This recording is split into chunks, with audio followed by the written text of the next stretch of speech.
Have you ever heard a crafty tip or hack and it just didn't work for you? Hi, I'm Jess from jesscrafts.com and I'm here to help you make the most of your crafty supplies and time.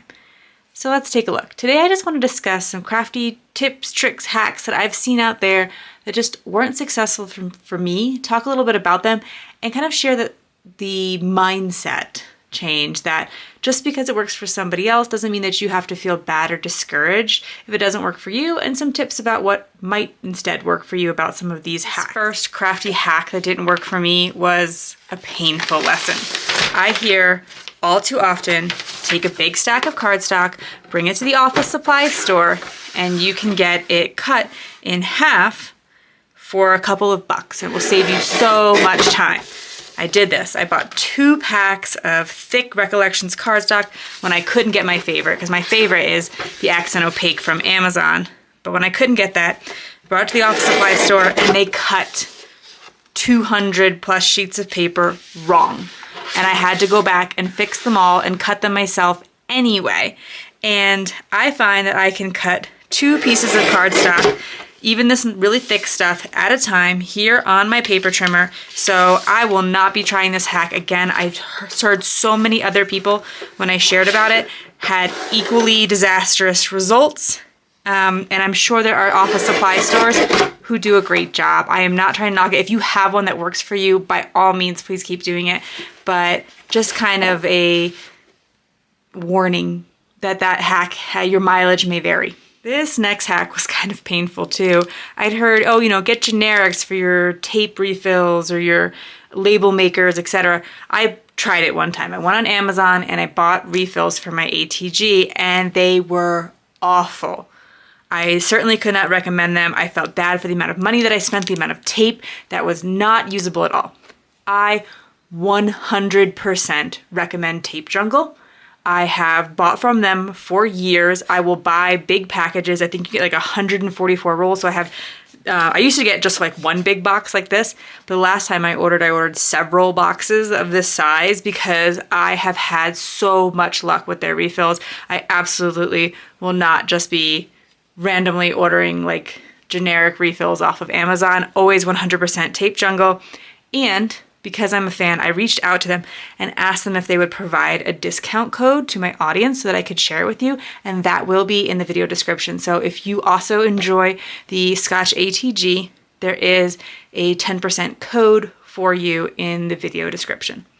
If you have a Scotch ATG somewhere in your craft room and you have found it frustrating in the past, I am going to leave you a link to my tips and trick video just because I have had a couple people comment that they did have an ATG somewhere in their craft room and weren't using it, were frustrated by it. They watched the video, brought it back out, and it did help them quite a bit. And so that always makes me happy to hear that I was helpful. And hopefully if you are in the same situation, you might give it a go and see if you can bring that ATG back to life.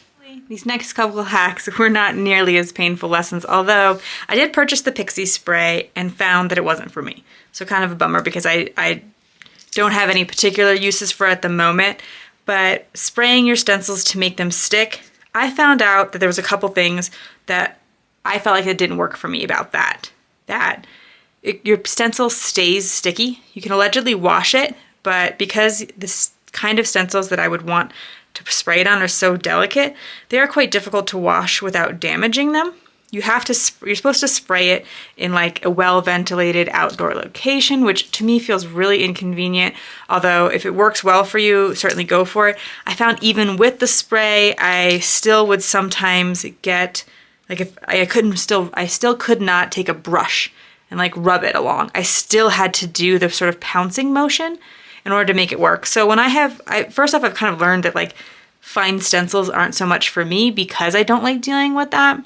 If they're for you and pixie spray works, again, not trying to discourage or knock or discourage anybody. Just that you kind of sometimes learn that like, hey, a look of something might be really cool, but if it's not worth the effort for you, that's fine. I will say I still have some delicate stencils like this one. I've sprayed it with pixie spray in the past. It's still sticky, which makes it hard to get back into its storage system. But when I do want to use it, I just tape down the edges really well, and I take my tool and I sort of just push and maybe do a little twist down, and I'm still able to use the stencil. It's just kind of finicky because it's a delicate stencil. Another hack that I really struggle with is how to prevent cracking. I see all of these suggestions and I did a whole video where I tested all of the suggestions, and it's just something that I've always really struggled with. I did emboss both of these, one just plain and one with misted cardstock, since that is certainly the recommendation I see the most, is to get your paper slightly wet. And no matter how hard I've tried, I've always only seen minimal results. This is white core so that you can see where the cracking is more easily. It's a little bit less noticeable on solid core cardstock.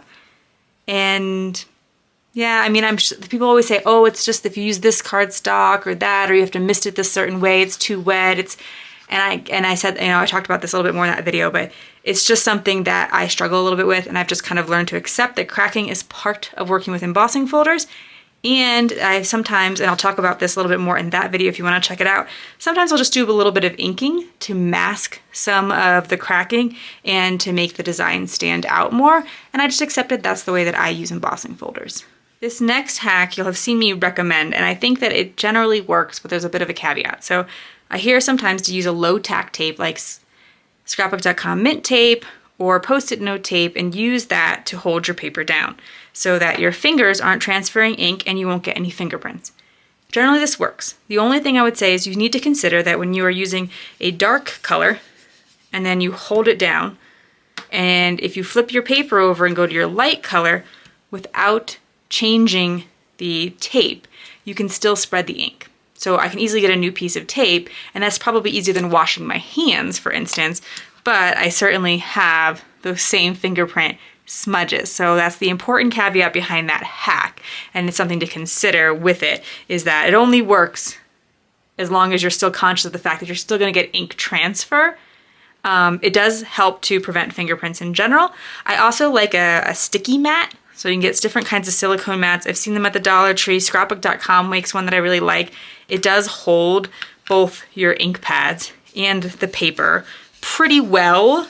Not so much that I would expect you to like hold down a stencil, but like my paper's not moving all that much when I do this, nor is my ink pad. So I don't really feel the need to hold it down as much as I might otherwise if I was like just working on a slippery surface. And you might notice that as I continued to blend some yellow on there, I was able to blend out those fingerprints that I created from the tape, and it's certainly nicer than having actual fingerprints down, because then that also adds oil, and that's harder to get rid of than a little bit of ink. But if you're going to use the hack of adding the tape, do consider dark to light. Hopefully my exploration of these hacks has given you some food for thought in terms of like how you might better utilize them, or just some encouragement if a hack that works so beautifully for someone else just doesn't work for you. I hate that anyone feels discouraged in the craft when they can't recreate the results that they see online. And if nothing else, hopefully the coupon code was helpful for you, and I'll leave you other links in the video description that might be helpful. If you found this video helpful, here's another video where you can find more ideas for enjoying your crafty time and supplies. Let me know you like this video with a share to your crafty community. Subscribe and click the bell so you don't miss the next template or tutorial, and check the video description for product links. See you in the next video.